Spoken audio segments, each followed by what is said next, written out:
प्रधानमंत्री से या माननीय मुख्यमंत्री से मांग करता हूं कि जन वितरण विक्रेता को सरकारी कर्मी की तरह 30,000 रुपया प्रति माह मानदेय दिया जाए। मेरी मांग पूरा नहीं हुआ और ऑल इंडिया का स्तर से जो 11 सूत्री मांग पूरा नहीं हुआ तो 22 तारीख के बाद 22 तारीख को मैं प्रदर्शन करेंगे और उसमें प्रधानमंत्री को मजबूर करेंगे। उसके बावजूद भी अगर मांग पूरा होने में दिक्कत करते हैं लोग तो बिहार स्तर से पुनः मैं हड़ताल भी करूंगा और प्रदर्शन भी करूंगा। नमस्कार, मैं आशीष कुमार, आप देख रहे हैं आइडिया सिटी न्यूज़। और इस वक्त बिहार में आपको पता है कि पूरे बिहार में जो जन वितरण प्रणाली की जो व्यवस्था है वह ध्वस्त होती दिखाई दे रही है।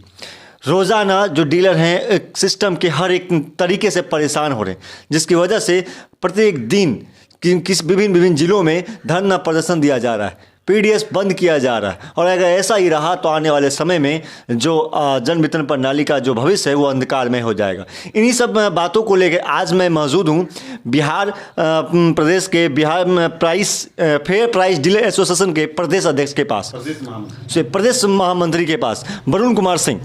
तो हम आज वरुण कुमार सिंह जी के स्वागत करेंगे अपने साथ। आपका बहुत बहुत स्वागत है। आपका भी बहुत स्वागत है। आज मैं आपके पास आई हूँ। आज मेरा जो पहला सवाल है, 22 मार्च को देश भर में बिहार के 55,000 जन वितरण विक्रेता संसद भवन पर प्रदर्शन करने वाले, उसमें आपकी मुख्य मांग क्या रहेगी?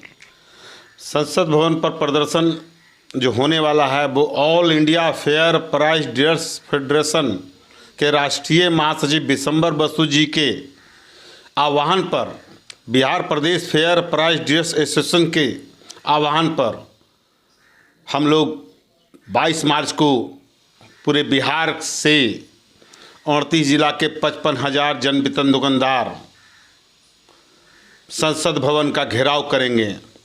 हमारी मांग है कि जन वितरण विक्रेता को 50,000 रुपया मिनिमम आमदनी होना चाहिए और जन वितरण विक्रेता को प्रति माह 30,000 रुपया, कम से कम 30,000 रुपया प्रति माह मानदेय होना चाहिए। ये राष्ट्रीय महासचिव बिशंबर बसु जी का भी और हमारे बिहार स्तर से भी हमारा मांग है 30,000 रुपये प्रति माह मानदेय दिया जाए।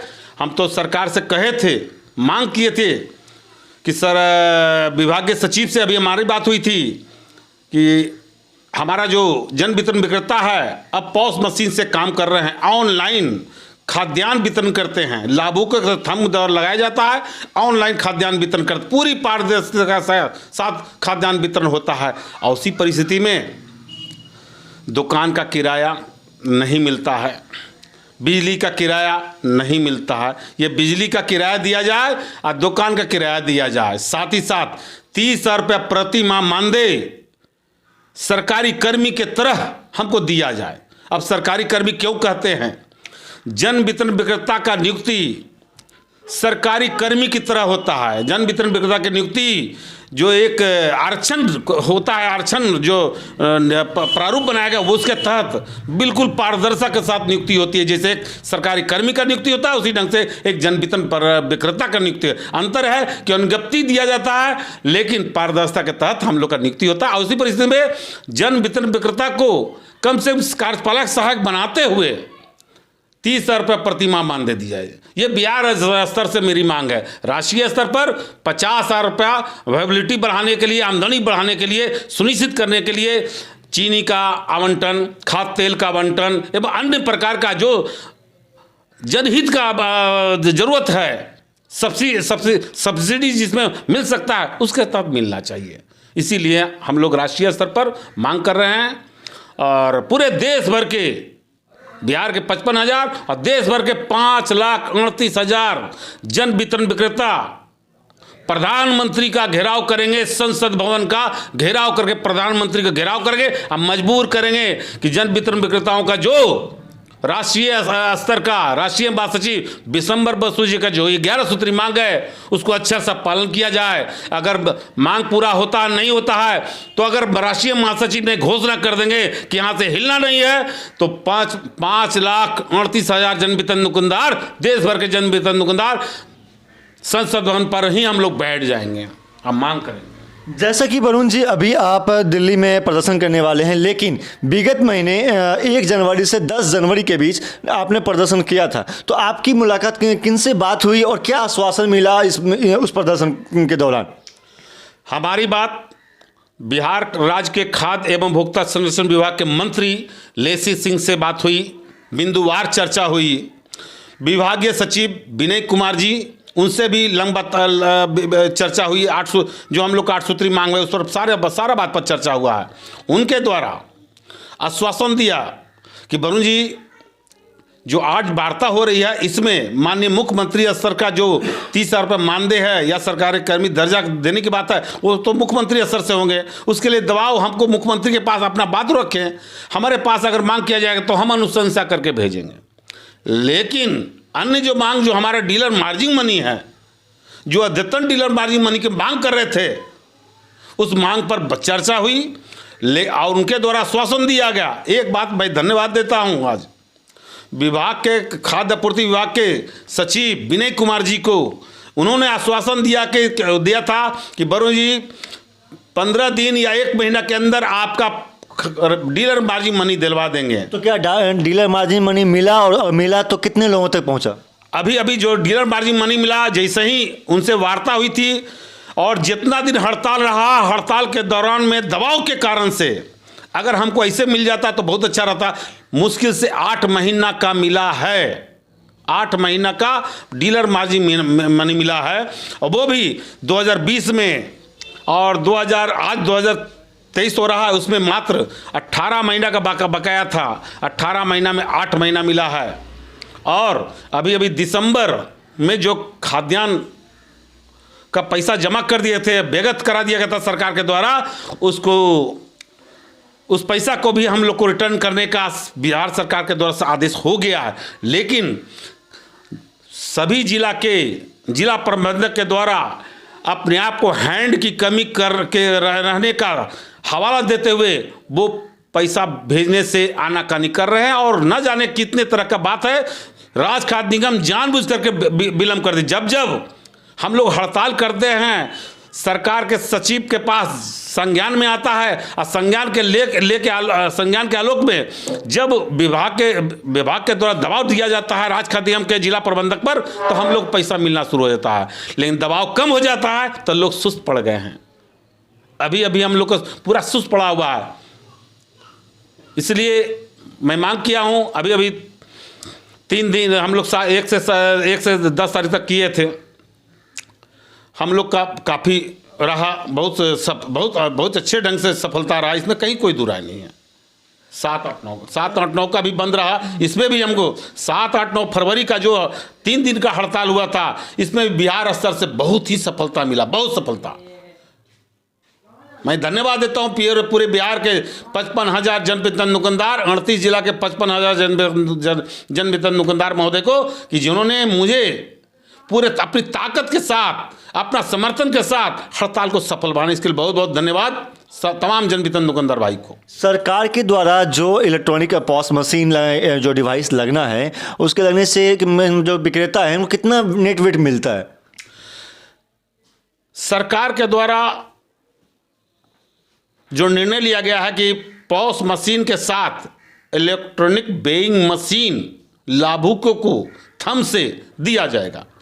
जब राज्य खाद्य निगम से और डोर स्टेप डिलीवरी के द्वारा जब हमको नेट वेट में खाद्यान्न दिया ही नहीं जाता है, तो उसको लागू करने से क्या हो जाएगा? हमको मिलेगा नेट वेट में कम और वहाँ मांगा जाएगा पूरा, तो कैसे काम चलेगा? मैं मांग किया हूँ विभागीय सचिव माननीय मंत्री महोदय से कि अगर डीलर के यहाँ पूरा पारदर्शिता चाहते हैं, उसके लिए जन वितरण विक्रेता के साथ जो वेइंग मशीन लगाया गया है, इलेक्ट्रॉनिक वेइंग मशीन, वो इलेक्ट्रॉनिक वेइंग मशीन राज्य खाद्य निगम के सभी गोदाम में और राज्य खाद्य निगम के सभी डोर स्टेप डिलीवरी के ठेकेदार के द्वारा जो पहुंचाया जाता है जन वितरण दुकानदार के गोदाम पर, उन दोनों जगह यानी तीनों जगह ऑनलाइन एक साथ और वितरण रिसीव होगा, खाद्यान्न नेट वेट में रहेगा, तभी हम नेट वेट में दे पाएंगे। अन्यथा लोग हमसे उम्मीद करते हैं कि आप नेट वेट में दीजिए और वहाँ से आता है कम,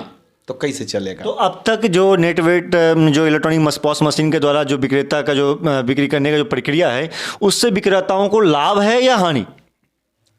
क्या बोले? जैसे अब तक जो विक्रेता हैं पॉस मशीन के जरिए लोगों को अनाज मुहैया कराते हैं, देते हैं, तो उससे अब तक लाभ है या हानि? इससे लाभ है जन वितरण दुकानदार भाई को। पहले लगता था, लेकिन आज इलेक्ट्रॉनिक वेइंग मशीन से जो तगमा हम लोग को लगा हुआ था कि जन वितरण विक्रेता कुछ गलत सलत करते हैं, वो तगमा खत्म हो गया है। अब विभाग के द्वारा पॉस मशीन, विभाग के द्वारा लाभुकों का थंब लगाया जाता है, और लाभुकों का जैसे थंब लगाया जाएगा उसी पर्ची निकलेगा, और उसके बाद हम लोग खाद्यान्न देते हैं। और उसी परिस्थिति में अब गड़बड़ सड़बड़ रहने का कहीं कोई उपाय नहीं है, कहीं कोई गड़बड़ नहीं है। इसीलिए तो हम मांग कर रहे हैं कि जब सारा पारदर्शिता हो गया है पूरे बिहार में, माननीय मुख्यमंत्री, प्रधानमंत्री दोनों के नेतृत्व में अगर पूरी पारदर्शिता हो रही है, तो कम से कम डीलर को भी पूरी पारदर्शिता बनाए रखने के लिए, ईमानदारी बनाए रखने के लिए मैं दोनों प्रधानमंत्री से, माननीय मुख्यमंत्री से मांग करता हूं कि जन वितरण विक्रेता को सरकारी कर्मी की तरह 30,000 रुपये प्रति माह मानदेय दिया जाए। ये मांग कर रहा हूं। अगर मेरी मांग पूरा नहीं हुआ और ऑल इंडिया का स्तर से जो 11 सूत्री मांग पूरा नहीं हुआ, तो 22 तारीख के बाद, 22 तारीख को मैं प्रदर्शन करेंगे और उसमें प्रधानमंत्री को मजबूर करेंगे। उसके बावजूद भी अगर मांग पूरा होने में दिक्कत करते हैं लोग, तो बिहार स्तर से पुनः मैं हड़ताल भी करूंगा और प्रदर्शन भी करूंगा। एक बात मैं बता देता हूं, हमारे राष्ट्रीय महासचिव विशंबर बसु जी ने घोषणा की है कि 22 तारीख के बाद अगर मेरी मांग पूरी नहीं होती है और सरकार किसी तरह का आनाकानी किया जाता है, तो सुप्रीम कोर्ट का दरवाजा खटखटाएंगे। और पूरे बिहार राज्य स्तर से राष्ट्रीय महासचिव विशंबर बसु जी को हम लोग सहयोग करने के लिए आर्थिक, शारीरिक, मानसिक सभी तरह से देने के लिए 55,000 जन वितरण दुकानदार तैयार हैं। आगामी 22 मार्च को जो है संसद भवन में जो प्रदर्शन होने वाला है, उसमें बिहार से कितने विक्रेता भाग ले रहे हैं? बिहार से 55,000 जन वितरण दुकानदार भाग लेंगे, और बिहार के 38 जिला के सभी प्रखंड से जा रहे हैं। और मैं आज सभी के चैनल में मैं बोलना चाह रहा हूं कि लगभग आपको 60% से ऊपर जन वितरण दुकानदार का टिकट कट गया है रेलवे का। तो कोई रेलवे के टिकट से जा रहे हैं, कोई क्या नाम है प्लेन से जा रहे हैं। ऐसी परिस्थिति में पूरा लोग तैयार हो गए हैं और सब लोग कमर कस लिए हैं। इसलिए पूरे बिहार से 55,000 जन वितरण दुकानदार जा रहे हैं। 22 मार्च को होने वाले प्रदर्शन को लेके अपने जन वितरण विक्रेताओं के लिए आपका कुछ खास मैसेज देना चाहेंगे? मैं जन वितरण दुकानदार भाई, खासकर बिहार के 55,000 जन वितरण दुकानदार भाई से अनुरोध करते हैं कि हम लोग शांतिपूर्वक ढंग से संसद भवन पर 22 मार्च को प्रदर्शन करेंगे, अपनी चट्टानी एकता का परिचय देंगे, और अपनी चट्टानी एकता के परिचय के बल पर लंबित 8 सूत्री मांग और राष्ट्रीय स्तर का 11 सूत्री मांग को पूरा करने के लिए प्रधानमंत्री को बाध्य करेंगे, मजबूर करेंगे। पूरा करना होगा, हर हालत में पूरा करना होगा। देखा जैसा कि आपने वरुण कुमार सिंह ने फेयर प्राइस एसोसिएशन को लेकर काफ़ी कुछ उन्होंने कहा, और आपको बता दें कि 22 मार्च को संसद भवन दिल्ली में जन वितरण विक्रेताओं के द्वारा एक प्रदर्शन किया जाना है, जो प्रदर्शन शांति रूप से होगा। लेकिन उस प्रदर्शन में इनकी मांग एक बार फिर से रखी जाएगी। अगर इस प्रदर्शन को सरकार पूरा नहीं करती है, तो ये जन वितरण विक्रेताओं का ये प्रदर्शन आगे भी विकराल रूप लेगा और जारी रहेगा। तो इन तमाम अपडेट के लिए आप बने रहे और हमारे साथ देखते रहें आइडिया सिटी न्यूज़। धन्यवाद।